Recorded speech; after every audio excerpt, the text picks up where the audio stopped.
할렐루야. 우리 옆 사람 축복하겠습니다. 예수님의 이름으로 사랑하고 축복합니다. 인사하겠습니다. 하나님의 사랑이 또 만지심이 오늘 예배하는 여러분들 위해 함께 있기를 주님의 이름으로 축복합니다. 믿음의 갈등이라는 주제를 가지고 계속해서 우리 로마서 말씀을 나누기를 원합니다.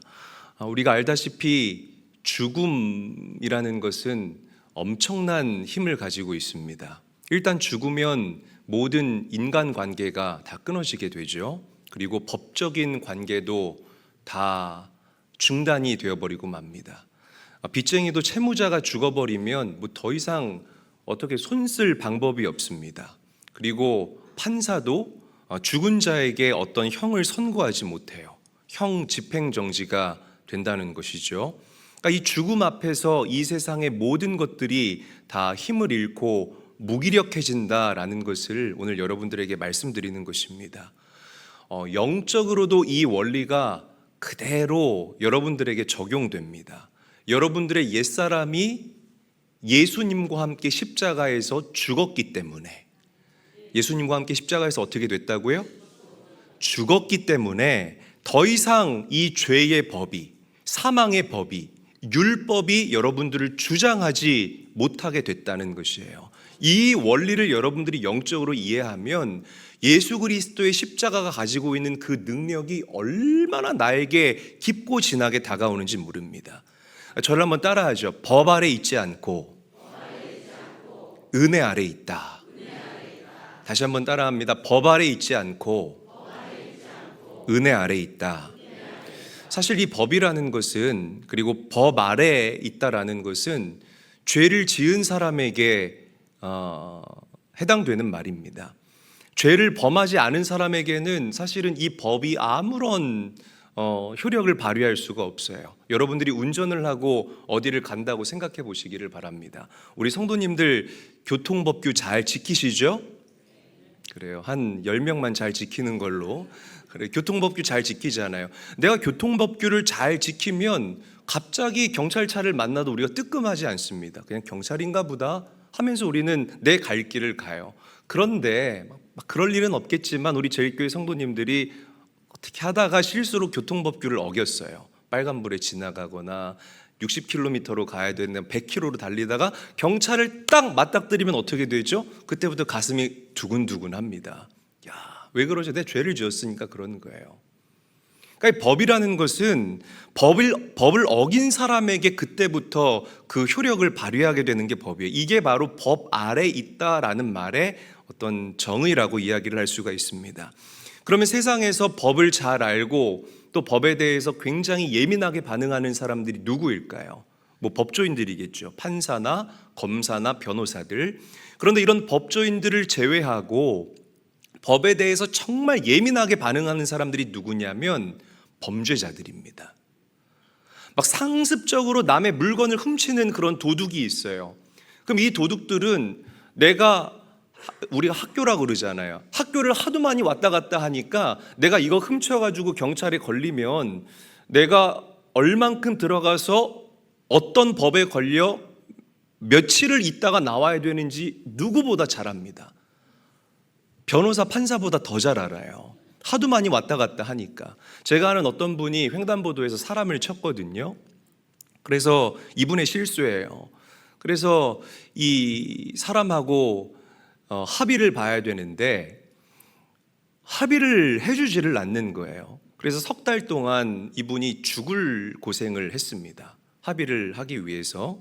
근데 석 달 동안 줄다리기를 하다가 겨우 합의를 보게 됐는데 이 석 달 동안 이분이 이 교통사고 특례법에 대해서 박사가 됐어요. 평소에는 관심도 없다가 이게 막상 내일이 되다 보니까 막 그동안에 몰랐던 교통사고 특례법을 줄줄줄줄 외우면서 다니는 거예요.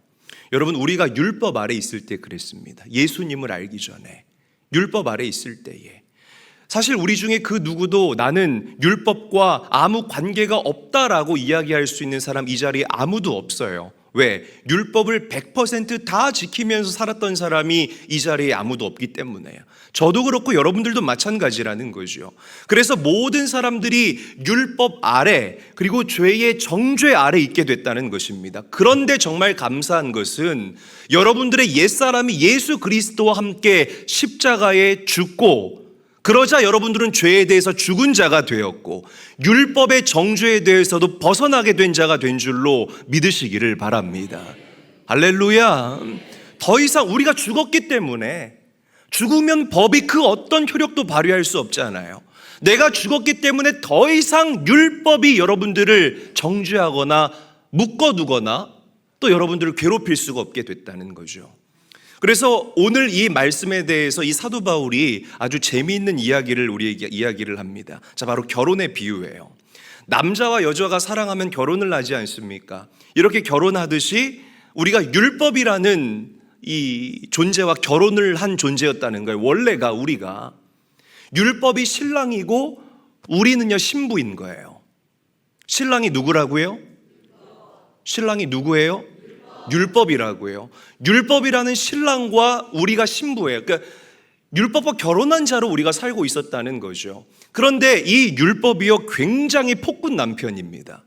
맨날 우리에게 이거 해라 저거 해라 명령하고요, 이거 하지 마라 저거 하지 마라 막 이렇게 우리를 통제하는 거죠. 그리고 그 명령을 어기기만 하면 사정없이 저와 여러분들을 몰아치는 그 폭군 남편. 아주 조금만 늦잠을 자면 주워 터지는 거예요. 왜 이렇게 늦잠 잤어? 죄송해요. 밥을 태우면 난리가 나는 거야. 왜 밥을 다 태웠어? 미안해요. 태울 수도 있고 늦잠 잘 수도 있죠. 그러니까 그 아주 칼같이 딱딱 떨어지는 그 법을 만들어서 거기에 조금만 어긋나면 사정없이 몰아치는 그 폭군 남편이 바로 율법이라는 남편이었던 거예요. 자꾸만 여러분들을 속박합니다. 어디 도망가지 못하게 여러분들을 방에다가 가두어 두고 몽둥이질을 하고, 율법이 꼭 우리에게 이렇게 했다라는 거예요.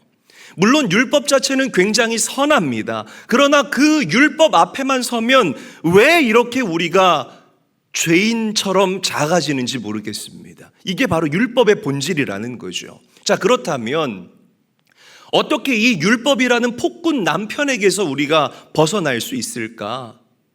성경이 우리에게 해답을 줍니다. 죽으면 된다는 거예요. 죽으면. 할렐루야. 정말 무시무시한 이야기이죠. 자, 우리 로마서 7장 1절에서부터 2절까지의 말씀 함께 한번 읽어보도록 하겠습니다. 시작.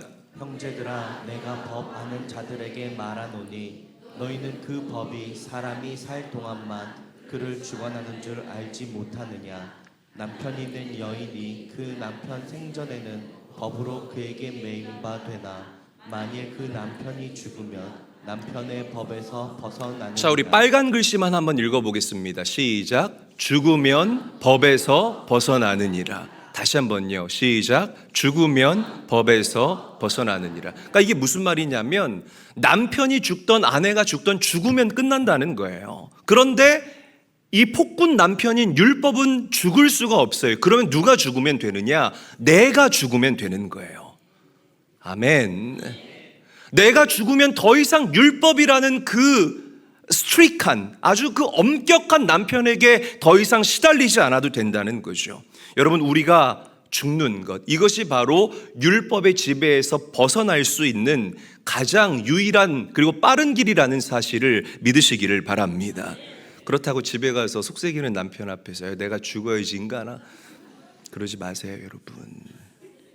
다른 내용입니다. 자, 우리 로마서 6장 6절 말씀 함께 한번 읽어볼게요. 시작. 우리가 알거니와 우리의 옛사람이 예수와 함께 십자가에 못 박힌 것은 죄의 몸이 죽어 다시는 우리가 죄에게 종노릇 하지 아니하려 함이니. 아멘. 여러분, 기독교 복음의 핵심은요, 내가 죽는 것에서부터 시작된다는 사실을 믿으시기를 바랍니다.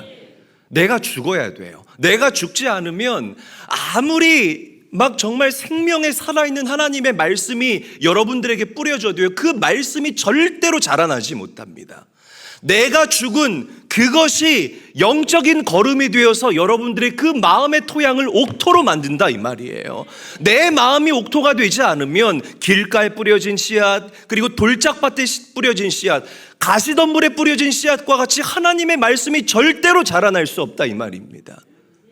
죽어야 자유하고, 죽어야 정죄함에서 벗어나게 되고, 죽어야 부활이요 생명이신 예수 그리스도의 생명으로 우리가 반드시 다시 살 수 있다라는 사실을 기억하시기를 바랍니다. 저는 우리 제일교회 성도님들이 율법의 정죄에서 벗어날 수 있게 되기를 주의 이름으로 축복드립니다. 정말 우리의 산 소망 되신 예수님에게로 가셔서 그분을 여러분들의 신랑 삼으시고, 여러분들은 그들의 순결한 신부가 되셔서 그분과 함께 평안함을 누릴 수 있게 되시는 사랑하는 제일교회 모든 성도님들이 될 수 있기를 주님의 이름으로 간절히 축원합니다. 자, 그렇다면 이제 저와 여러분들은 예수 그리스도와 함께 살고 하나님을 위해서 열매 맺는 삶을 살아야 되는데 그게 잘 안 돼요. 그렇죠?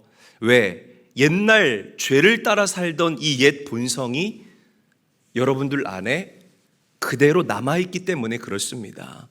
그래서 여러분들이 하나님의 은혜를 사모하고 하나님을 기쁘시게 해드리는 일을 선택하려고 하면 할수록 자꾸만 옛 자아와 나의 이런 하나님을 닮은 새로운 생명이 자꾸만 충돌을 일으키는 거예요. 그러니까 본문이 이것을 이렇게 설명하고 있습니다. 우리 19절 말씀도 함께 한번 읽어보도록 하죠. 시작. 내가 원하는 바 선은 행하지 아니하고 도리어 원하지 아니하는 바 악을 행하는 도다. 여러분, 이게 바로 오늘 말씀의 제목과 같은 믿음의 갈등입니다. 믿음의 갈등. 예전에 어떤 성도가 있었냐면 한 남자분이 계셨는데 이분이 장사를 하는 분이었어요. 근데 저희 교회에 오셔서 예수 믿고 구원받고 정말 행복하게 신앙생활 하던 분이었습니다. 그러니까 신앙생활 잘한다는 게 뭐냐면 모든 예배의 자리에 다 참석해서 하나님께 예배하고 그렇게 기뻐하고 즐거워하던 그런 분이었습니다. 그런데 이분이 어느 날 한 번도 본 적 없는 수심이 가득한 그런 얼굴을 하고 저를 찾아오시는 거예요. 그러더니 뭐라고 이야기를 했냐면, 목사님, 저는 이제 완전히 늙어서 은퇴할 때까지 좀 예수를 그만 믿으려고 합니다. 좀 교회를 떠나야겠습니다. 그렇게 얘기를 하는 거예요. 제가 너무 깜짝 놀랐습니다. 여러분, 제가 여러분들 보자 하면 그렇게 떨린다면서요. 저도 우리 성도들이 그냥 목적 없이 보자고 하면 저도 굉장히 좀 떨려요. 그러니까 피차 우리 좀 보자고 할 때 좀 깜빡이 좀 켜고 우리 그렇게 좀 만났으면 좋겠습니다. 너무 제가 놀란 거예요. 그래서 도대체 왜 그러냐라고 물었더니 이분이 이렇게 얘기를 하는 거죠. 예수 믿고 난 다음부터 옛날처럼 장사를 할 수가 없다는 거예요. 옛날에는 이 물건을 팔 때 물건값을 적당히 속여가지고 자기가 이렇게 이익을 챙겼는데, 이제는 그렇게 해서 물건을 팔면은요 도저히 이 안에 갈등이 일어나고 마음이 불편해가지고 양심의 가책을 느껴가지고 자기가 그렇게 할 수가 없다는 거죠. 특히 언제 가장 양심의 가책을 느끼냐면 잠자리에 누워서 오늘 만난 사람들의 얼굴이 떠오르면 그렇게 힘들다는 거예요. 야, 내가 이 사람을 속였구나. 이 사람 어려운 사람이라고 내가 뻔히 사정 아는데 이 사람 내가 등쳐먹었구나. 그런 마음이 들면서 도저히 괴로워서 신앙생활을 할 수가 없다는 겁니다. 그러니까 예수 믿고 구원받았으면 나는 행복할 줄 알았는데 예수 믿고 구원받았더니 더 이 안에서 갈등과 충돌이 일어난다는 거예요. 이것 때문에 견딜 수가 없어서 나는 은퇴할 때까지, 이 장사 그만둘 때까지 예수님 떠나 있겠다는 거죠. 여러분, 이분의 말이 이해가 되실 거예요. 왜냐하면 이 이야기가 비단 이분의 이야기가 아니라 저의 이야기고 여러분들의 이야기이기 때문이에요. 인정하시죠? 할렐루야. 이게 우리가 이 땅을 살아가면서 겪는 믿음의 갈등이기 때문이라는 것입니다. 사실 예수 믿기 이전에 내 겉사람만 살아 있었어요. 여러분들의 속사람은 완전히 죽어 있었기 때문에 내 안에 아무런 갈등이 없었습니다. 기도하지 않고도 잘 살았어요. 하나님의 말씀을 듣지 않고 하나님의 말씀에 대한 어떤 갈망과 궁금증이 없었기 때문에 말씀을 들어도 고민이 되지를 않았어요. 속사람이 죽어 있었기 때문에. 그런데 여러분들이 예수 믿고 구원받은 하나님의 자녀가 맞다면 크던지 작던지 간에 내 안에 두 개의 법이 존재하게 됩니다. 하나는 죄의 법이고요. 또 다른 하나는 하나님께서 여러분들에게 심어주신 생명의 법이 존재하게 됩니다. 할렐루야. 그러니까 이 두 가지 법이 무조건 충돌하게 돼 있다고요. 목사도 충돌해요. 제가 여러분들에게 예수님만 바라보라라고 설교하지 않습니까? 온전한 예배자로 살아야 된다라고 설교하지 않습니까? 저라고 100% 그렇게 살까요? 24시간 예수님을 생각할까요? 그렇지 못해요. 그럼 제 안에서 또 충돌이 일어나는 거예요. 여러분들도 마찬가지일 겁니다. 부정할 수 없는 사실이에요. 그러나 여러분, 내 안에 이 믿음의 갈등이 일어나는 것이 나쁜 신호가 아닙니다. 저와 여러분들은 내 안에 일어나는 이 믿음의 갈등을 통해서 하나님께서 내 안에 생명의 법을 심어주셨구나. 이 진리를 재확인할 수 있는 기회로 삼으셔야 합니다. 할렐루야. 어떤 성도들은 주일날 예배 안 드리고 취미생활 하러 가요. 낚시하러 가고 골프 치러 가고 축구하러 가고 농구하러 갑니다. 또 어떤 성도들은 토요일날 술을 진탕 먹습니다. 또 어떤 사람들은 새벽 2시까지 영화 보고 그 다음날 아침에 눈이 벌게 가지고 교회에 와요. 여러분, 주일을 준비한다는 것은 그 전날부터 준비하는 거예요. 할렐루야. 여러분, 옛날에 선보러 나갈 때 전날부터 준비하지 않습니까? 막 얼굴 문지르고 얼굴에다가 마사지팩도 씌우고요, 목욕도 하고요. 그렇게 여러분들 전날부터 준비하잖아요. 온 천지만물을 주관하고 다스리는 하나님 앞에 서는 이 거룩한 주의 날, 전날부터 여러분들의 삶을 준비해야 돼요. 편안하게 주무시고, 교회 나와서 주무시지 마시고 집에서 주무시고 아주 맑은 정신으로 나와 하나님께 여러분들의 털끝까지도 집중할 수 있는 그 시간, 그 날이 주의 날, 그리고 여러분들의 예배가 되어야 할 줄로 믿습니다. 근데 깨어나지를 못해요. 주일날 이제 나오지를 못하는 거죠. 예수 믿는 사람이 주일날 예배에 빠지고 다른 걸 합니다. 예수 믿는 사람들이. 이게 요즘에 굉장히 내추럴한 그런 어떤 사람들의 문화가 됐습니다. 뭐 아무런 죄의식이 없어요, 이것에 대해서. 그런데 어떤 사람들은 주일날 빠지면 이 마음에 찜찜한 앙금들이 남는 사람들이 있습니다. 주일날 예배에 빠지면서 스윙을 해도요, 이게 공이 잘 맞아도 이게 마음이 뭔가 불안하는 거야. 주일날 예배에 빠지고 막 장사를 하는데 돈은 버는데 뭔가 마음이 불안한 거예요. 그 이유가 무엇인 줄 아십니까? 여러분들 안에 생명의 법, 성령 하나님이 계시기 때문이에요. 할렐루야. 그러면 두려운 마음으로 등산하시는 분, 두려운 마음으로 장사하시는 분, 그리고 약간 찝찝한 마음으로 공치시는 분들, 이런 분들은 믿음이 없는 사람일까요? 그렇지 않아요. 그분들에게도 믿음이 있습니다. 다만 불안한 믿음일 뿐이고 온전하지 못한 믿음일 뿐인 거예요. 여러분, 베드로가 이야기를 하지 않았습니까? 믿음은요, 신의 성품에 참여하는 것이 믿음이에요. 할렐루야. 신의 성품, 우리 하나님의 성품이 무엇입니까? 성실함 아닙니까? 하나님께서 성실하셨기 때문에 여러분들을 기다려 주신 것이고, 하나님께서 성실하셨기 때문에 여러분들에게 온전히 행하신 거예요. 하나님께서 성실하셨기 때문에 당신의 아들 예수 그리스도를 죽기까지 십자가에 내어주셔서 저와 여러분들을 구원하셨다, 이 말입니다. 그럼 예수 믿는 저와 여러분들은 그 신의 성품, 하나님의 성실함에 참여할 수 있는 그런 자들이 되어야 된다는 거예요. 눈이 오나 비가 오나 우리는 하나님을 예배하는 예배자로서 이 땅을 살아가야 되고, 코로나나 질병이나 기근이나 전쟁, 그 어떤 것들이 여러분들을 덮친다 할지라도 우리는 성실하게 하나님을 예배할 수 있는 참 예배자가 되어야 한다는 겁니다. 아멘. 할렐루야. 큰 소리로 아멘. 그렇다는 겁니다. 여러분, 예수 믿고 거듭나면 반드시 이 충돌이 있어요. 없을 수가 없습니다.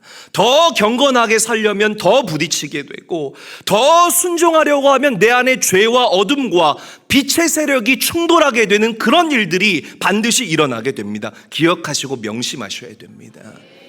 믿는 둥 마는 둥 하는 사람들에게는 이런 충돌이 없어요. 속사람이 죽었기 때문에.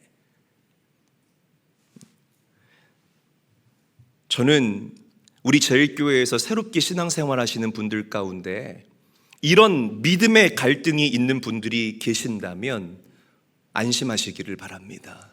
하나님께서 내 안에 하나님의 생명의 법을 심어주셨다는 좋은 영적인 표징이 될 것이에요.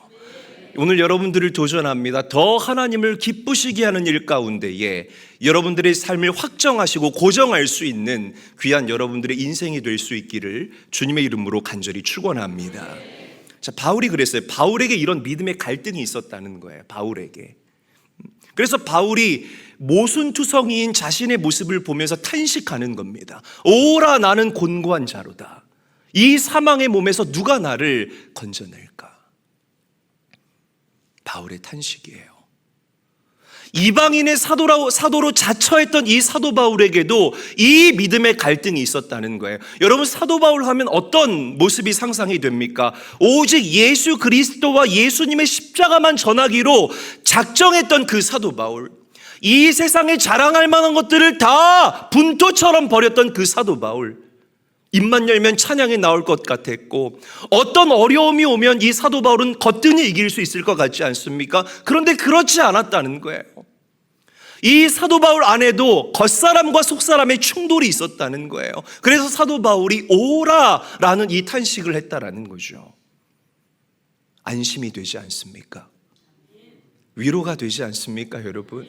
저는 이 말씀을 준비하면서 이 바울 사도도 우리 교회 성도들하고 크게 다를 게 없네, 많은 위로를 받았어요. 그러나 여러분, 성경은 오늘 이 말씀을 통해서 우리 성도들 안에 두 개의 서로 다른 성향이 무서운 갈등을 일으키고 있다는 것을 오늘 여러분들에게 증거하고 있습니다. 기억하셔야 됩니다. 여러분, 이 바울의 탄식은 죄인의 탄식이 아니라 회개하는 자의 탄식이고, 하나님을 더 사랑하고 주님께 더 가까이 나아가기를 갈망하는 자의 탄식이라는 사실을 기억하시기를 바랍니다. 불신자와, 다시 강조합니다, 불신자와 대충 신앙생활하는 사람들에게는 이런 갈등이 없다고요. 없다고요. 여러분, 여러분들이 하나님의 영광을 경험하지 않습니까? 그러면 내 자신의 그런 나약함이 정말 수면 위로 드러나게 돼요. 탄식하지 않을 수가 없다는 거예요.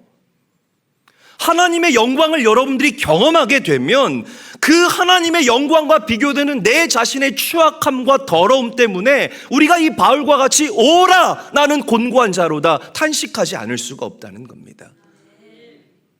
저를 보세요.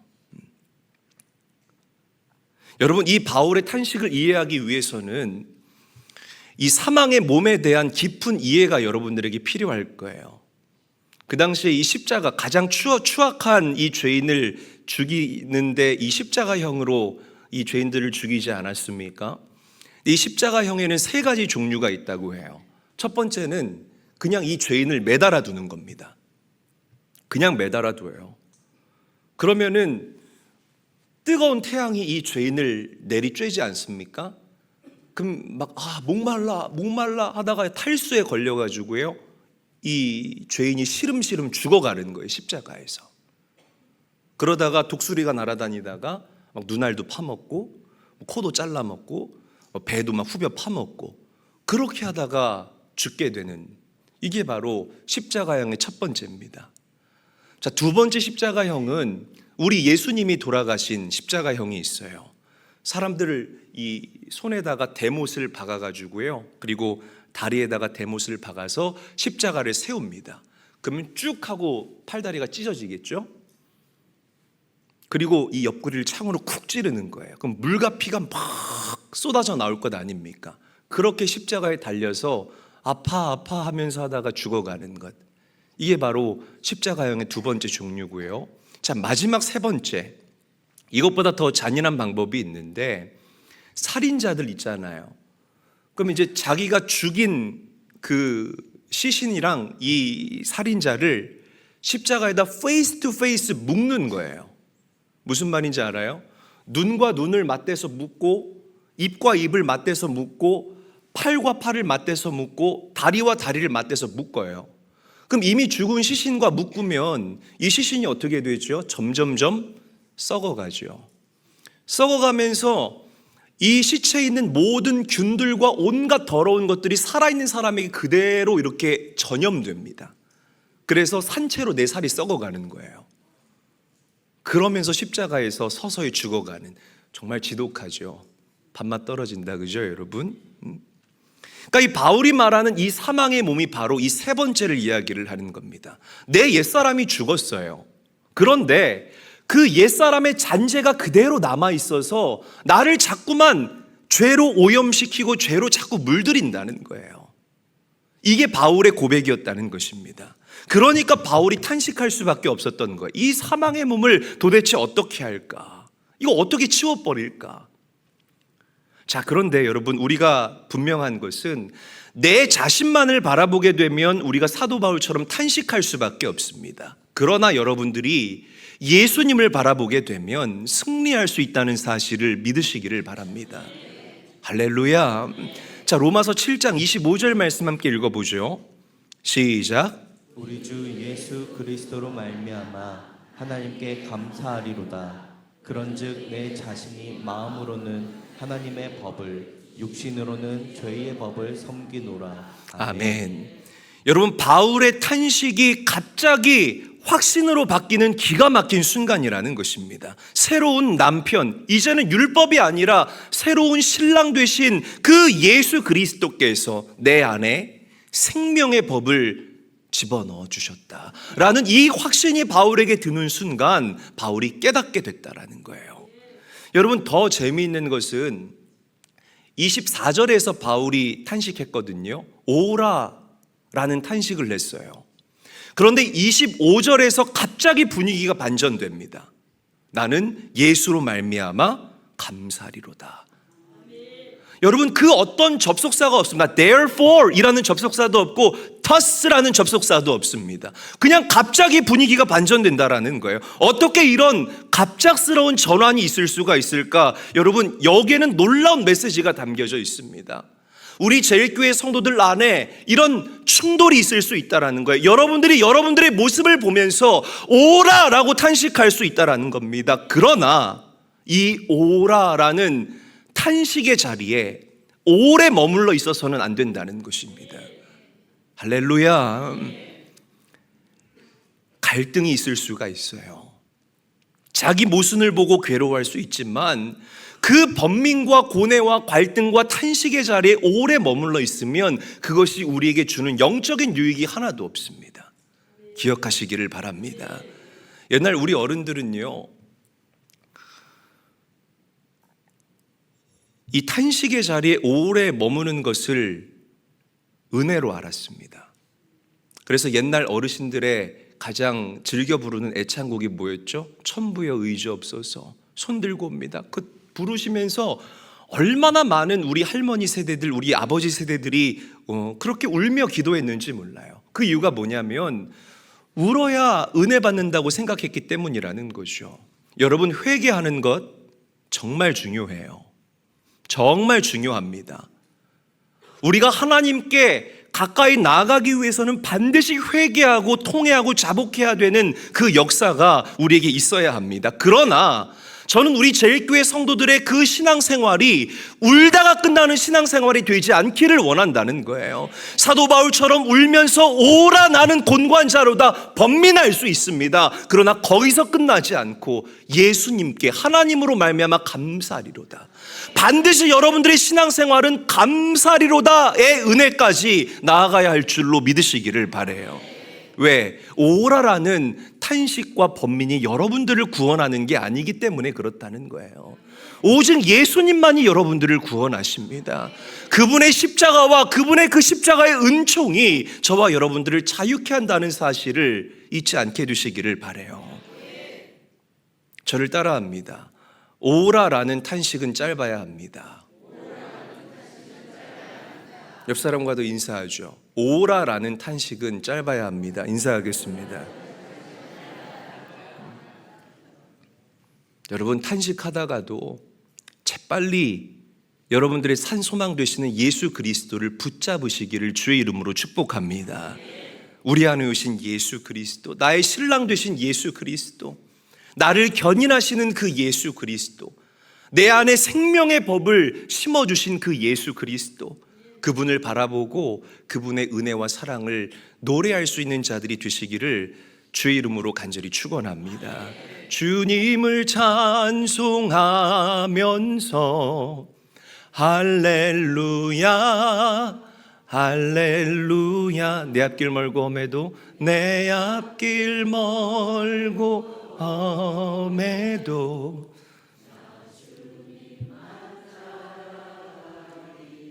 할렐루야. 여러분, 우리의 탄식을 그치게 하실 분,